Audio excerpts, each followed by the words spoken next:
नमस्कार विद्यार्थी मित्रांनो, तुमचं स्वागत आहे आजच्या सेशनमध्ये. आपण लास्ट सेशनपासून derivative of inverse trigonometric function हा पार्ट बघतोय आणि लास्ट सेशनमध्ये आपण त्याच्यावरचे काही फॉर्म्युलेज प्रॉब्लेम्स बघितले आणि ते प्रॉब्लेम्स बघत असताना तुमच्या लक्षात आलं असेल की आपल्याला इनव्हर्स ट्रिग्नॉमेट्रिक फंक्शन ह्या पार्टमधले सगळे फॉर्म्युलेज आपण तिकडे यूज करतोय. ओके, सो आजच्या सेशनमध्ये जे पण प्रॉब्लेम्स आपण बघणार आहोत त्याच्यामध्ये सुद्धा आपण इनव्हर्स ट्रिग्नॉमेट्रिक फंक्शन ह्या पार्टमधले फॉर्म्युलेज आपल्याला लागणार आहेत. त्याचा यूज करूनच आपण आजचे पण प्रॉब्लेम सुरू करणार आहोत. ओके, सो प्रॉब्लेम सुरू करूयात आपण आजचे. आपला एक्सरसाइज 1.2 हाच सुरू होता आणि त्याच्यामधला आपला क्वेश्चन नंबर 7 सुरू होता. ओके, त्यातले जे काही प्रॉब्लेम्स राहिलेत ते आपण कंटिन्यू करूया. सो क्वेश्चन नंबर 7 मधला आपला 9वा प्रॉब्लेम आहे. आपला क्वेश्चन फिक्स आहे that differentiate with respect to x. Question कुठेही चेंज नाही. So I have y is equal to tan inverse of cos 7x over 1 plus sin 7x. बघा, इथं पण हा पण प्रॉब्लेम अतिशय महत्त्वाचा आहे. इथलं पण ॲडजस्टमेंट्स आहेत. त्या ॲडजस्टमेंट्स कशा करायच्या सांगतो. So we will have a solution.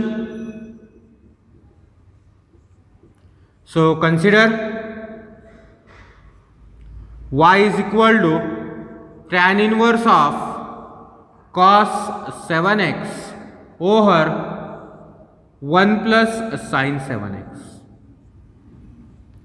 आता जो आपण लास्ट सेशनला एक प्रॉब्लेम घेतला होता अशामध्ये 1 plus cos theta over sine theta असा तो प्रॉब्लेम होता.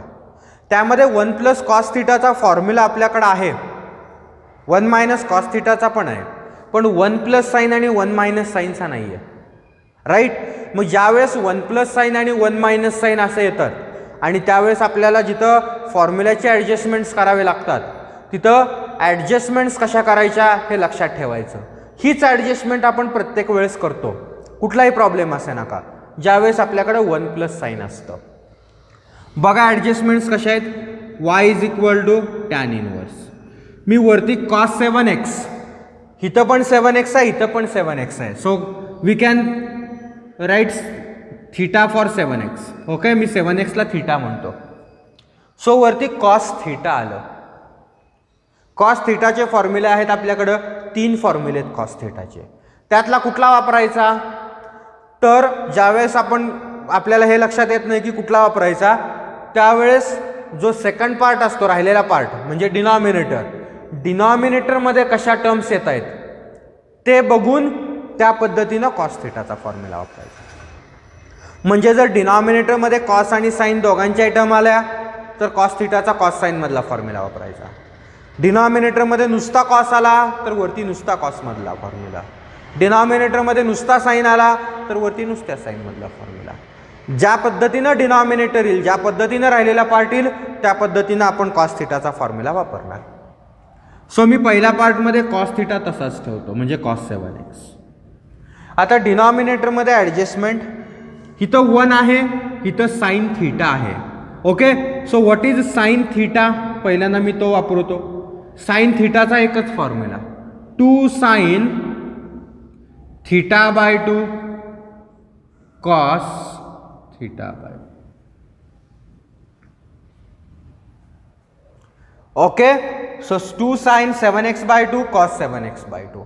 सो आता इथं अँगल किती आला 7x बाय 2. मग मी इथं आता 1 ची व्हॅल्यू टाकणार साइन कॉस मधली. 1 ची व्हॅल्यू काय असते साइन कॉस मधली, cos square plus sine square किंवा sine square plus cos square. आणि थीटा काही असू शकतो. मग जो थीटा कुठला टाकायचा, जो आपल्याकडे आहे तो. आता किती आहे थीटा इथं 7x by 2.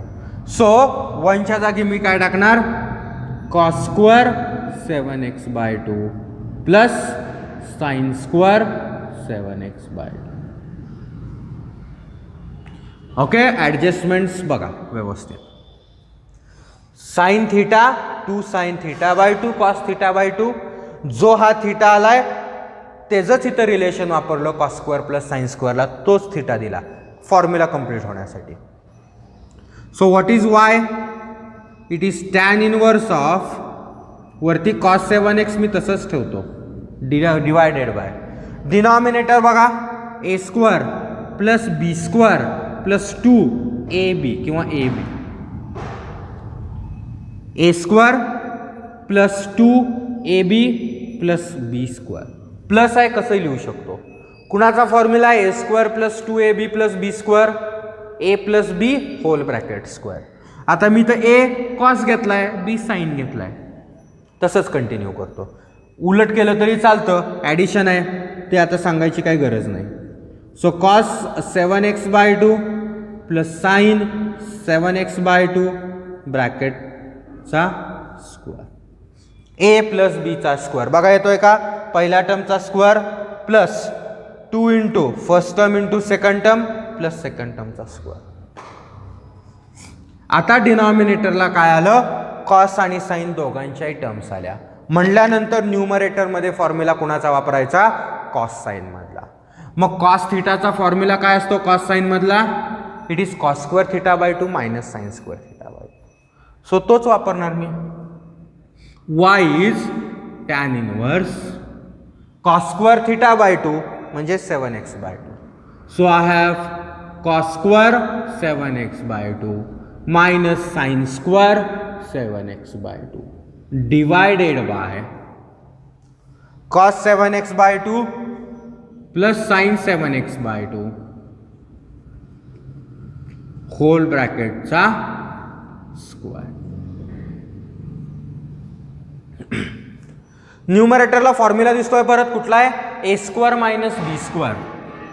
So you have tan inverse of what is a square minus b square? It is a minus b into a plus B.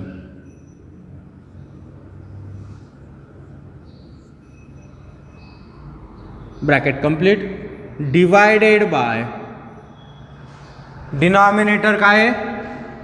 Cos 7x by 2 plus sine 7x by 2 ब्रॅकेटचा formula a square minus b square is a minus b into a plus b. ह्याचा benefit काय झाला? Tan inverse, एक प्लसला एक plus cancel. Okay. So न्यूमरेटरमध्ये काय राहिलं? Cos 7x by 2 minus sine 7x by 2 over cos 7x by 2 plus sine 7x by 2. आता लास्ट सेशनला मी एक प्रॉब्लेम घेतला होता 1 minus tan over 1 plus tan और 1 plus tan over 1 minus tan, आणि मी त्याचा फॉर्म्युला दिला होता की tan 1 minus tan upon 1 plus tan असेल तर आपण काय लिहितो? Tan pi by 2 minus theta, आणि वरती प्लस खाली मायनस असेल तर tan pi by 2 plus theta. आणि त्यावेळेस मी सांगितलं होतं की आणखीन एक ॲडजस्टमेंट असते अशीच, cos minus sine upon cos plus sine like that. आणि मी म्हटलं होतं की पुढं ज्यावेळेस प्रॉब्लेम येईल त्यावेळेस सांगेल. तो हा problem cos theta minus sine theta over cos theta plus sine theta. इथं पण आपल्याला ॲडजस्टमेंट करावी लागते. काय करावी लागते बघा? आपण हा त्या पार्टमध्ये कन्वर्ट करतो. कसा? तर न्यूमरेटर आणि डिनॉमिनेटरमधून कॉस कॉमन घ्यायचा, म्हणजे कॉस 7x बाय 2 कॉमन घ्यायचा न्यूमरेटर आणि डिनॉमिनेटरमधून, किंवा न्यूमरेटरला आणि डिनॉमिनेटरला कॉस 7x बाय 2 ने डिवाइड करायचं, कसंही म्हणा. So what I have? y is equal to tan inverse of, if I take cos 7x by 2 common from numerator, ब्रॅकेटमध्ये काय राहिलं इथं? 1 plus 1 minus sine 7x by 2 over cos 7x by 2 divided by, डिनॉमिनेटरमधून जर मी cos common घेतलं तर काय राहिलं 1 plus sine 7x/2 upon cos 7x.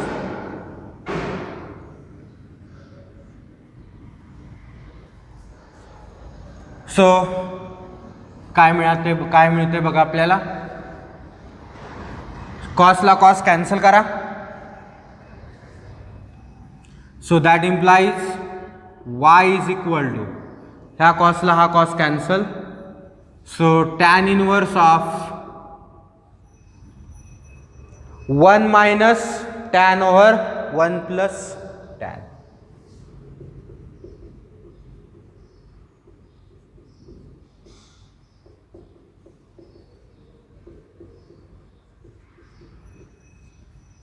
आता इथे मी तुम्हाला डायरेक्ट व्हॅल्यू सांगितली काय असेल याची, π/2 मायनस 7x/2. पण इथं डायरेक्ट नाही लिहायचं कारण हा आपला बोर्डाचा प्रॉब्लेम आहे, त्यामुळे इथं डायरेक्ट कुठली स्टेप लिहायची नाही. परत तीच ॲडजस्टमेंट जी मी लास्ट सेशनच्या प्रॉब्लेमला केली होती, टॅन इनवर्स ऑफ कोण कोण सबस्टिट्यूट करतो, इथला 1 आणि इथला 1. So I have tan π/4 minus tan 7x/2 over 1 plus tan π/4 tan 7x/2 because tan π/4 is 1. So what I have, y is equal to tan inverse of tan a minus tan b over 1 plus tan a tan b. So tan of π/4 minus 7x/2. Tan of a minus b. Now what is tan inverse of tan theta? Y is equal to π/4 minus 7x/2. Reason, since tan inverse of tan theta is theta. Now differentiate with respect to x. So what is dy over dx? It is 0 minus 7/2. That is, what is dy by dx? It is minus 7. Okay, so this is the answer for your question. काय आलं -7/2. Formula फक्त बघा व्यवस्थित वापरलेत का आणि तुम्हाला कळतायत का कुठले फॉर्म्युले कसे वापरलेत ते. ओके, आता इथं आपण एक नवीन पार्ट पण बघितला, तो पण मी खाली रिमार्कमध्ये देईन. Cos theta minus sine theta over cos theta plus sine theta. Direct answer काय येतं, π/4 मायनस थीटा. आणि हेच जर वरती प्लस आणि खाली मायनस असेल तर π/4 प्लस थीटा. ओके, सो मी ते देतो लिहून. सो खाली रिमार्क म्हटलं तरी चालेल.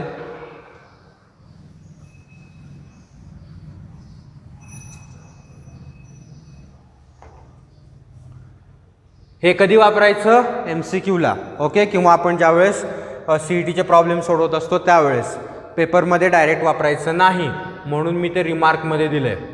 ओके, कारण आपल्याला बोर्डाच्या पेपरला स्टेपला मार्क्स असतात, त्यामुळे त्या स्टेप स्किप करायच्या नाहीत. इकडं आपल्याला काय स्टेपशी मतलब नसतो, आपल्याला फक्त आन्सर पाहिजे असतं CETला. त्यामुळं रिमार्कमध्ये हेच वापरायचं, that cos theta minus sine theta over cos theta plus sine theta. हे जी डायरेक्ट व्हॅल्यू काय लिहायची, π/4 मायनस थीटा. आणि ते चालेल बघा, π/4 मायनस 7x/2. आणि हे जर वरती प्लस आणि खाली मायनस असेल तर ह्याची व्हॅल्यू काय ती π/4 प्लस थीटा. डायरेक्ट म्हणजे हिथं माझं ते आलं होतं, हिथून तुमच्या एवढ्या स्टेप वाचतात CET लेवलला, हिथं नाहीत वाचवायचे आपल्याला. ओके, त्यानंतर आणखीन एक महत्त्वाचा रिमार्क जो आपण डायरेक्ट वापरू शकतो. फॉर्म्युला आपण इथं काढला होता, तोच मी देतोय. Suppose I have 1 plus sine theta. जर आपल्याकडे 1 प्लस साइन थिटा असेल then you can write 1 plus sine theta as cos theta by 2 plus sine theta by 2 bracket square. हे डायरेक्ट आपण लिहू शकतो. 3 ते 4 स्टेप आपल्या वाचतात सीईटीमध्ये. 1 ची value cos square theta by 2 plus sine square theta by 2, sine थिटाची 2 sine theta by 2 cos theta by 2, so cos a plus b. आणि हेच जर आपण 1 मायनस साइन थिटा लिहिलं तर मध्ये फक्त मायनसचं साइन टाकायचं.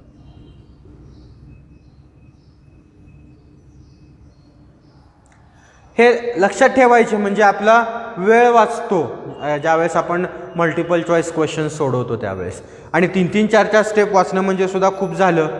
सो अशा पद्धतीने हे, आणि हे मी तुम्हाला आत्ता प्रूफ करून दिलेत. हे मी डायरेक्ट कुठनं तुम्हाला दिलेले नाही आहेत. हा पार्ट आपण प्रूफ केला आहे आत्ताच. 1 प्लस साइन थिटाच्या जागी बघा तुम्ही आपला थिटा होता 7x, त्याच्या जागी आले का बघा cos 7x by 2 plus sine 7x by 2 square. इथल्या स्टेपमध्ये आला होता. ओके. सो हे मी आता जस्ट डिराईव्ह केलेत आणि डिराईव्ह करूनच तुम्हाला दिले. ठीक आहे. अशा टाईपचा एक मी प्रॉब्लेम घेतो जो दिसायला खूप लेंदी असेल पण मी हे डायरेक्ट वापरणार आणि आन्सर काढणार. ओके. बघा म्हणजे लक्षात येईल आपल्या.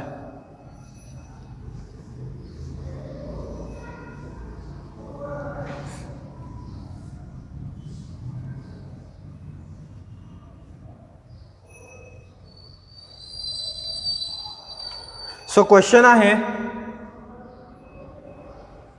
y is equal to cot inverse of root मध्ये 1 प्लस साइन 4x बाय 3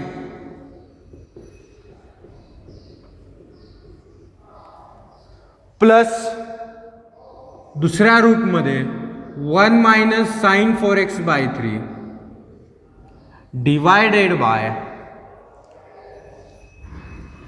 पहिल्या रूट मध्ये 1 plus sine 4x by 3 minus दुसऱ्या ब्रॅकेटमध्ये 1 मायनस साइन 4x बाय 3. किती प्रॉब्लेम मोठा दिसतो दिसायला.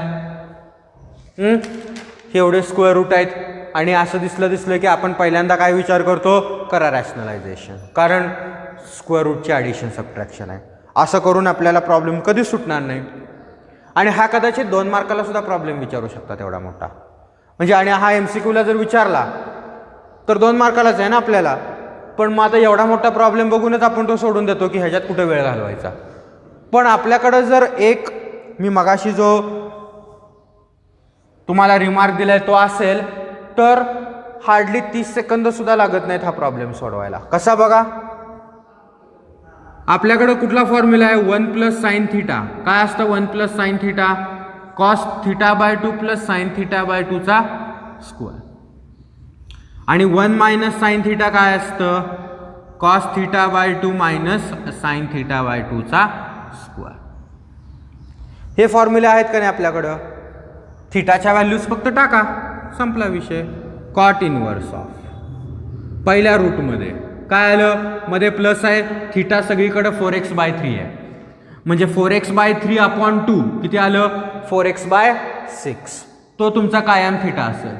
So what I have, cos 4x by 6 plus sine 4x by 6 ब्रॅकेटचा square plus cos 4x by 6 minus sine 4x by 6 ब्रॅकेटचा square. Square रूटमध्ये cos 4x by 6 plus sine 4x by 6 ब्रॅकेटचा square, कारण इथं सगळीकडे तोच आहे, मायनस स्क्वेअर रूटमध्ये cos 4x by 6 minus sine 4x by 6 ब्रॅकेटचा स्क्वेअर. प्लसला प्लस मायनसला minus. So that implies y is equal to square रूटला स्क्वेअर कॅन्सल करा. आणि तुमचं अजून कॅल्क्युलेशन स्ट्रॉंग असेल तर ही स्टेप सुद्धा डायरेक्ट स्किप करता येते. स्क्वेअर रूट स्क्वेअर लिहायचेच नाहीत, आपोआप कॅन्सल होतात ना. सो डायरेक्ट पुढची स्टेप लिहिली तरी चालेल. जर तुमचे कॅल्क्युलेशन किती स्ट्रॉंग आहेत त्याच्यावरती किती स्टेप स्किप होतात हे डिपेंड करतं. प्रत्येकाच्या तेवढ्याच होतील असं नाही. काहींचे कॅल्क्युलेशन स्ट्रॉंग असतात एकदम, ते डायरेक्ट ही स्टेप स्किप करू शकतात. काही जण मी लिहिणारी स्टेपसुद्धा स्किप करू शकतात.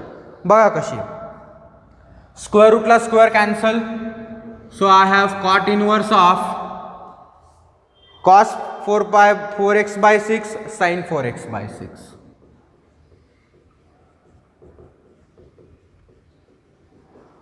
ओके, इथं प्लस आहे. Cos 4x/6 minus sine 4x/6 divided by खाली मध्ये आता मायनस आहे, फक्त व्यवस्थित काळजी घ्यायची. Cos 4x/6 plus sine 4x/6. इथं मध्ये मायनस आहे त्यामुळे आतले साइन बदलणार. So minus cos 4x/6 plus sine 4x/6. बाहेरच्या मायनसमुळे आतलं मायनस प्लस आलं. So what is y? Cot inverse of साइनला साइन, कॉसला कॉस. सो कॉस आणि कॉस सेम आहे ना. So I have 2 cos 4x/6 over 2 sine 4x/6. 2 ला 2 cancel. So what is y? It is cot inverse of cot 4x/6. Cos upon sine काय असतं? Cot. What is cot inverse of cot theta? It is 4x/6. Differentiate with respect to x. काय आलं? dy/dx is 4/6. म्हणजेच dy/dx किती आला? 2/3. आता ह्यातल्या कुठल्या step skip होऊ शकतात आपल्याला? ही स्टेप स्किप होऊ शकते. स्क्वेअर आणि स्क्वेअर रूट लिहायची गरज नाही. ही सुद्धा स्टेप स्किप होऊ शकते. डायरेक्ट ही टर्म 4x/6 ही तर डायरेक्ट कॅल्क्युलेशन येईल ना. 4x/6 plus sine cos 4x/6 plus sine 4x/6. Cos 4x/6 minus sine x/6. माइंडमध्ये साइनला साइन कॅन्सल, डायरेक्ट 2 कॉस. इथं मायनस आहे म्हणून minus cos plus sine, direct कॉसला कॉस करायचं. ओके. सो तुमचे कॅल्क्युलेशन जर स्ट्रॉंग असतील तर ह्या 2 स्टेपमध्ये लिहायचा वेळ वाचला. डायरेक्ट ही स्टेप आली, इथून कॉट आलं की डायरेक्ट ही स्टेप आली. 4थ्या स्टेपमध्ये आन्सर मिळतं. मी तुम्हाला कळावं म्हणून एवढ्या स्टेप वाढवल्यात. सो हा क्वेश्चन आला समजा MCQला तर एवढं काय घाबरायची गरज नाही. फक्त हे तुम्हाला एक्झॅक्टली माहीत पाहिजे. ठीक आहे ना.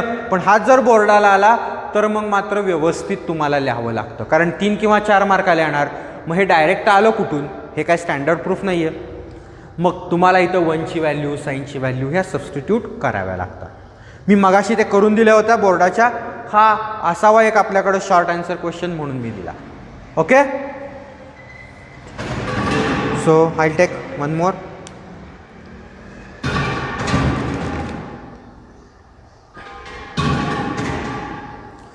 Suppose now we have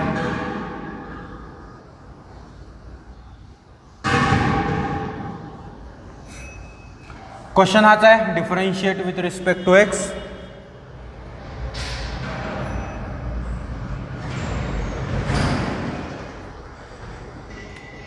So suppose I have y is equal to tan inverse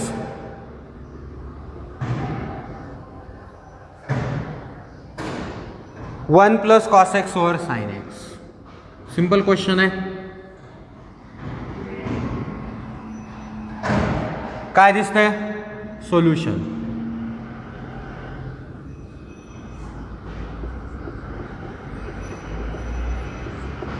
so I have y is equal to tan inverse of 1 plus cos x over sine x. दोघांचे फॉर्म्युलेज आहेत ना आपल्याकडे. So y is tan inverse of 2 cos square x/2 over 2 sin x/2 cos x/2. So what is y? It is tan inverse of 2 ला 2 cancel, एक कॉसला एक cos cancel. cos x by 2 over sin x by 2. So what you have, y is tan inverse of cot x by 2. म्हणजेच काय आलं, y is tan inverse of tan pi by 2 minus x by 2. So what is y? Tan inverse of tan theta is theta. So pi by 2 minus x by 2. Now I will differentiate with respect to x. So what is dy by dx? It is minus 1 by 2. Pi by 2 चा 0 minus x by 2 चा minus 1 by 2. Okay, so that is how we will have a solution for such equations, such problems. काही शंका इथपर्यंत बघा, problems व्यवस्थित कळतायत ना? Okay, आणखीन एक ह्यातलाच घेऊ म्हणजे हा आपला क्वेश्चनच संपेल.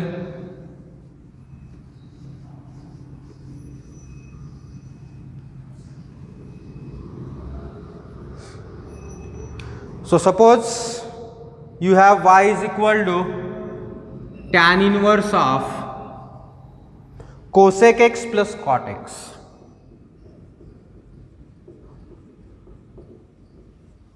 ठीक आहे, आता बाहेर टॅन इनवर्स आहे म्हणजे आज टॅन पाहिजे. बघूया आपल्याला काय येते का, मिळते का. Suppose we have a solution. So I have y is equal to tan inverse of cosec x plus cot x. So I have y is equal to tan inverse of 1 upon sine x plus cos x upon sine x. Denominator same आहे. So I have y is equal to tan inverse of 1 plus cos x over sine x. मगाशीच सोडवला आहे हा problem आपण 1 plus cos x over sine एक्सचा. Okay, काय केलं होतं, tan inverse of what is 1 plus cos x, 2 cos square x by 2 over 2 sine x by 2 cos x by. So what is y? It is tan inverse of 2 ला 2 cancel, cos ला cos cancel. I have cos x by 2 over sin x by 2. So what is cos over sin? Tan inverse of cot x by 2. So tan inverse of tan pi by 2 minus x by 2. Okay, because tan of pi by 2 minus theta is cot theta. So what is tan inverse of tan theta? Theta. So what is dy over dx?